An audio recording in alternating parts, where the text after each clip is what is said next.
Here on the Animas River in Durango, the orange toxic sludge that we've come to associate with the spill isn't really visible much anymore. But that green tinge that you see on the river, residents tell us that's not really normal either.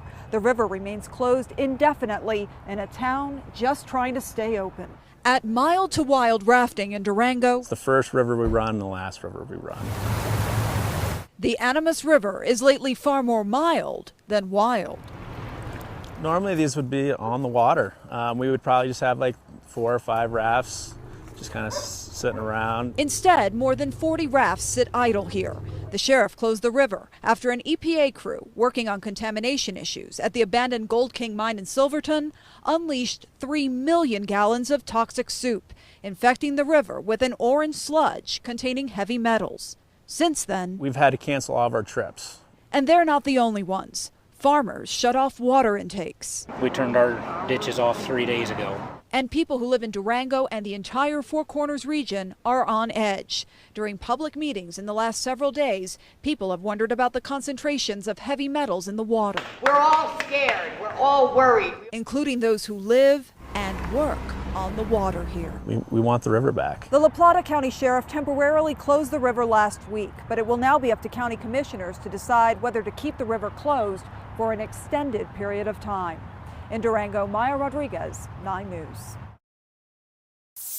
The Animas River is part of the culture of Durango, linking together people's lives and livelihoods. And those who live here say when the river isn't well, in many ways, neither is the town. Come on up. On a warm summer day, good job, bud. This park usually welcomes families. Okay, here we go. Looking for easy access to the river. We play a lot in the water. Normally on a day like this, it would be just bustling. But not now. The La Plata County Sheriff closed the Animas River last Thursday because of a 3 million gallon toxic spill upstream, coming from the abandoned Gold King mine near Silverton. I mean, it's the middle of summer and we can't play in the water. So, and just think about all the rafting, kayaking, canoeing, fishing. I mean, nobody's going to want to eat fish out of there now. The EPA says samplings of the water detected cadmium, lead, and arsenic, among other contaminants, which led to the river closure. That's affecting businesses in Durango who rely on the river during the summer tourism season. Normally these would be on the water. At Mild to Wild Rafting, they'd normally take between 100 to 200 customers every day on rafting trips down the river. Right now at this time, our parking lot would be completely filled and guides running around everywhere and getting trips ready, prepared to take people down the river.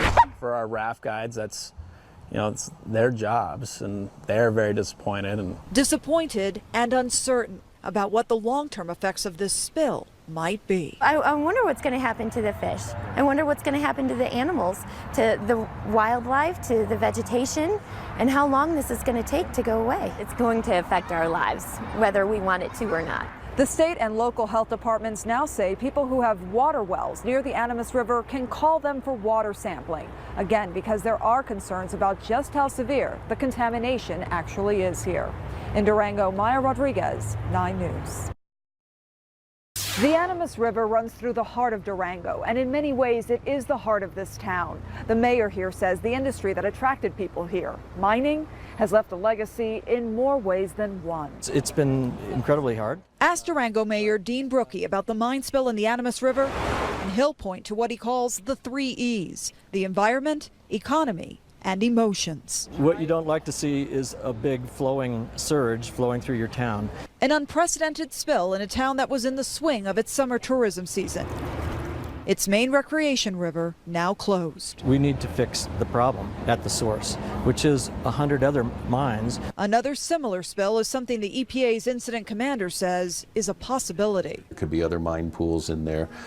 We don't know, but that was part of our goal, was to get in there and clean that out so that we could plug that mine and make sure this didn't happen in the future. State and federal officials have identified 20,000 mines in Colorado that need to be cleaned up. Send him an email. A task the governor says might be possible because of this spill. The other thing about a disaster like this is oftentimes it frees up budget money in both the federal government and the local government. It's a day Mayor Brookie would like to see now. We just need to understand in living graphic technicolor that this could happen to us, and we all need to come together and use federal and state resources, i.e. money, and political will to fix that problem. The state says the latest findings on water quality show the amount of contaminants in the river decreasing since the first days after the spill. But the EPA says tests done on the sediment at the bottom of the river won't be ready for a few more days. In Durango, Maya Rodriguez, 9 News. The EPA says the effort to clean up the 3 million gallons of toxic liquid that spilled into the Animas River now involves 4 settlement ponds. And they admit there are pockets of the slime sitting at the bottom of the river. Along the Animas River, it's the aquatic version of a canary in a coal mine. They look a little small. Governor Hickenlooper visited a fish hatchery in Durango this morning. It's one of 3 places along the river where Colorado Parks and Wildlife placed fish in cages to determine whether the river is healthy or not. So far, out of the 108 fish, only 1 has died, but biologists say the bigger picture may not be clear for some time. It's difficult to predict what the long-term effects might be, and so I'm one of those people. I need a lot of information, and we're going to be monitoring this for the long term. Be an active partner. The long term is a concern for Durango residents who expressed their frustration with the spill at a community meeting with the governor today. I mean, I was just as angry and frustrated as they were. And if I did not throw anything, but I thought about it when I was sitting in, when I first heard this in my office, just because it was like, how can this happen? What is going on here? The EPA's incident commander tells 9 News there are pockets of toxic slime settlements left behind in the river, which they are now analyzing to see what heavy metals they might contain. They also say this may not be the last time we see something like this happen in Colorado. Any chance that this could happen again? I mean, you guys were trying to fix this too, or at least assess what was going on there. This could happen again, and maybe not from the mine we're in right now, the Gold King. It's unknown what's back there in the mine portal right now. There could be other blockages, there could be other mine pools in there. We don't know. The state and federal government have identified 20,000 mines in Colorado that need to be addressed and cleaned up. It's a monumental undertaking that will require major funding and take years to fix. In Durango, Maya Rodriguez, 9 News.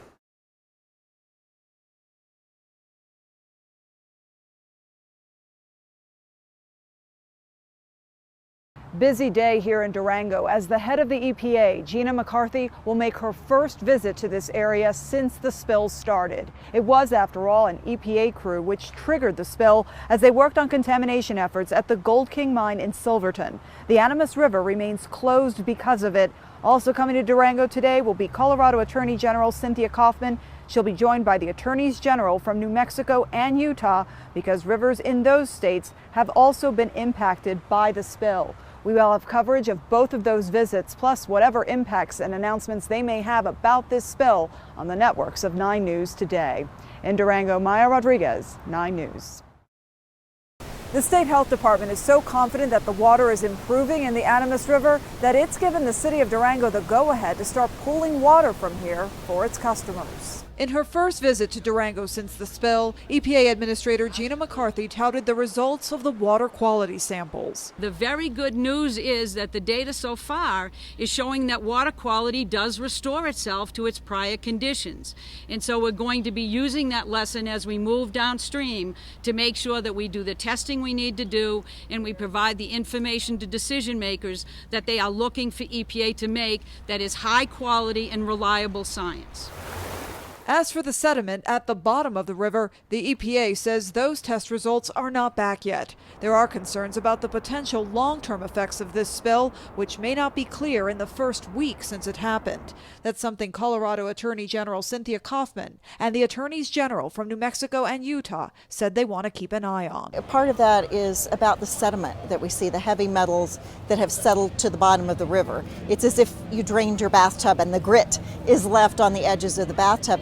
That builds up, that stays there, so that when it rains or when there's a snow melt or an incident, then those metals get stirred up. Those can cause long-term damage, and EPA just started testing that sediment yesterday. So at this point, we don't know what's actually in it. For now, the river remains closed. The EPA says they're having discussions with state and local leaders about when it might reopen.